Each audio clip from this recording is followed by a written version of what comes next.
মানে তিনটা দেখলাম আমি এরকম যে শুরু করা হবে, একটার মধ্যে বিশ্বব্যাংক যুক্ত, একটার মধ্যে ভারত যুক্ত, একটার মধ্যে চীন যুক্ত। মানে আমাদের নদীগুলি নিয়ে একটা মহা আয়োজন হচ্ছে দেশি বিদেশি, তারা আমাদের নদীগুলিকে সব শুরু করবে এবং তার আশেপাশে সমস্ত বাণিজ্যিক তৎপরতা চালাবে। ইউনূস সাহেব বর্তমান সরকারে এসে তিনি চীনকে যে বলছেন যে 50 বছরের জন্য নদীর মহাপরিকল্পনা করে দেন। মানে এটা ঘটনাটা কি, বাংলাদেশের মানুষ, বাংলাদেশে এতগুলো বিশ্ববিদ্যালয়, এতগুলো প্রকৌশল বিশ্ববিদ্যালয়, বাংলাদেশে কি কেউ কিছু জানে না নদী সম্পর্কে কিংবা বিদ্যুৎ সম্পর্কে? সবকে বিদেশ থেকে নিয়ে আসতে হবে। তিস্তা মহাপরিকল্পনা সম্পর্কে সরকারেরও কোনো ব্যাখ্যা বিশ্লেষণ নেই। প্রশ্নটা হচ্ছে যে এই সরকারের এই তাড়াহুড়োটা কিসের জন্য? মানে এই সরকারের কি দায় পড়লো যে তাড়াহুড়া করে এখন এই মুহূর্তেই এখনই চট্টগ্রাম বন্দর দিতে হবে, তিস্তা মহাপরিকল্পনা বাস্তবায়ন করতে হবে, চীনকে এটা দিতে হবে, আর মার্কিন যুক্তরাষ্ট্রকে এটা দিতে হবে, এগুলি তো।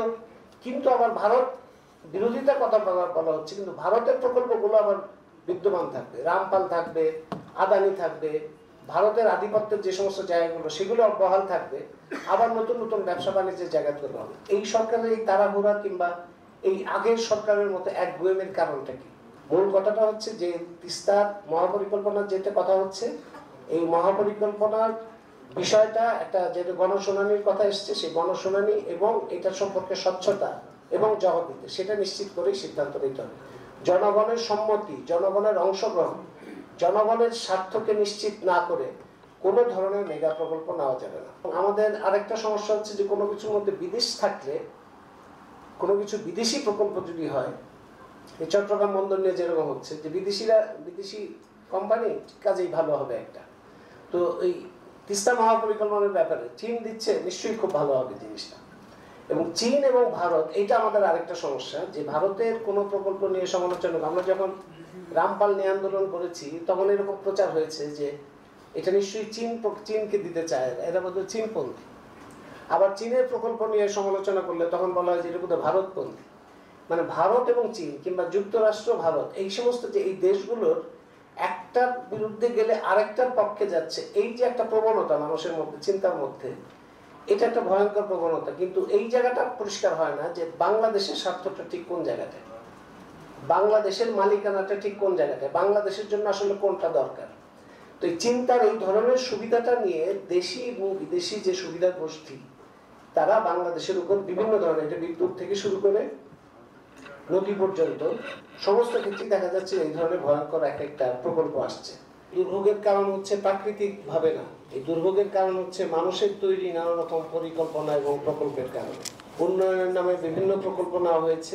একদিকে ভারত আমাদের বাঁধ তৈরি করে আমাদের সর্বনাশ করেছে, আবার অন্যদিকে আমাদের নিজেদের দেশের ভেতরে, সেটা পানি উন্নয়ন বোর্ড হোক কিংবা বিদেশি কোনো প্রকল্প হোক, এই সমস্ত প্রকল্পের মাধ্যমে উন্নয়নের নামে নদীকে সংস্কার করতে গিয়ে কিংবা বন্যা নিয়ন্ত্রণের নামে কিংবা সেচ ব্যবস্থার উন্নয়নের কথা বলে যে সমস্ত প্রকল্প নেওয়া হয়েছে, সেই 50 দশক থেকে গ্রুপ মিশন থেকে শুরু হয়েছে, দেখা যাচ্ছে যে একে একে নদীগুলোকে আরো আহত করা, জখম করা এবং মেরে ফেলা, সেই ব্যবস্থা হয়েছে বিভিন্ন জায়গায়। সেইটার অভিজ্ঞতার উপর দাঁড়িয়ে কিন্তু আমরা আছি। এই অভিজ্ঞতার উপর দাঁড়িয়ে তো আমাদের একই ভুল তো বারবার করার কথা না। হাসিনা সরকারের সময় একজন মন্ত্রী, প্রথম একটা বক্তৃতা শুনলাম, মন্ত্রী বললেন যে আমাদের নদী এতটা প্রশস্ত, এত প্রশস্ত নদী দরকার নেই, আমাদের এত প্রশস্ত নদী দরকার কি? আমি ভাবলাম এটা তো একটা, এই ধরনের কাণ্ড জ্ঞানহীন কথা তো কেউ বলতে পারে না, অবশ্য মন্ত্রীরা এরকম বলেই থাকে। সেই জন্য আমি একটু গুরুত্ব দেইনি যে মন্ত্রীরা তো এরকম বিভিন্ন সময় এরকম একটা স্টুপিড কথাবার্তা বলে থাকে। কিন্তু পরে আমি দেখলাম যে ভয়ঙ্কর, আমি অবিশ্বাস্য, যেটা একটা মহাপরিকল্পনার অংশ। একটা বড় প্রশ্ন হচ্ছে যে বন্যা নিয়ন্ত্রণের কথা বলা হচ্ছে, সেই বন্যা নিয়ন্ত্রণের কথা শুনে ওই অঞ্চলের মানুষের মনে হতে পারে যে এই মহাপরিকল্পনা হলে বন্যা নিয়ন্ত্রণ হবে। কিন্তু বন্যা নিয়ন্ত্রণ যে হবে না এবং বন্যা নিয়ন্ত্রণ না হওয়ার কারণগুলো কি, সেটা তো সুনির্দিষ্টভাবে খালিকুজ্জামান প্রশ্ন তুলেছেন এবং সেটার একটা টেকনিক্যাল বৈজ্ঞানিক যুক্তি আছে, সেটা তো জবাব দিতে হবে। আর নদী প্রশস্ত, এটা তো প্রাকৃতিকভাবে তৈরি হয়েছে এবং তার মধ্যে দিয়ে পানি প্রবাহ হচ্ছে। সেই নদীকে সরু করলে সেই নদীর সামগ্রিক বাস্তুতন্ত্র এবং অন্যান্য তার যে অস্তিত্ব সেগুলি থাকবে। এটা তো কোনো কাণ্ডজ্ঞানই বলে না যে একটা নদী, একটা প্রশস্ত নদী, তার 3 ভাগের 1 ভাগেরও কম করা হবে এবং পাশে ঘরবাড়ি বা বিভিন্ন রকম রিসোর্ট এগুলো করা হবে, দেখতে তো সুন্দর লাগবে। এখন একটা নদী এবং ঝিলের পার্থক্য যারা জানে না তারাই কিন্তু নীতি নির্ধারণ প্রক্রিয়া আছে। একটা নদী যে ঝিল না কিংবা নদী যে খাল না, নদীর যে একটা জীবন্ত সত্তা আছে এবং হাইকোর্টের রায়ের মধ্যে এটা আছে যে জীবন্ত সত্তা আঘাত করা যাবে না।